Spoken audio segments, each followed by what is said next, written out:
In this video, I will be showing you how to fix YouTube videos not playing in Chrome. Let's get started. First, I type YouTube into the search bar and press enter. I click on the YouTube link to open the website, but notice that the page and videos fail to load or play properly when clicked.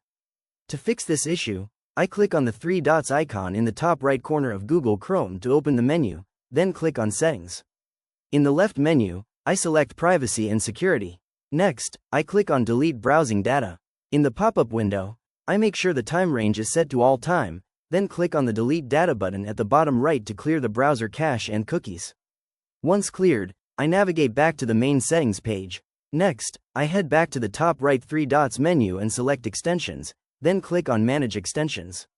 Here, I review my installed extensions and toggle off any active extensions, like VPNs or ad blockers, that might be interfering with playback. After disabling extensions, I return to the top right menu, open Settings once more, and navigate to System from the left sidebar menu. Under the System section, I locate the option for Use Graphics Acceleration when available and toggle the switch off. Then, I click on the Relaunch button that appears next to it to restart Google Chrome with Graphics Acceleration disabled. Once Chrome reopens, the settings are applied, and YouTube videos should now play smoothly without any issues. If you found this walkthrough helpful, please consider liking the video and subscribing for more quick tips and tutorials.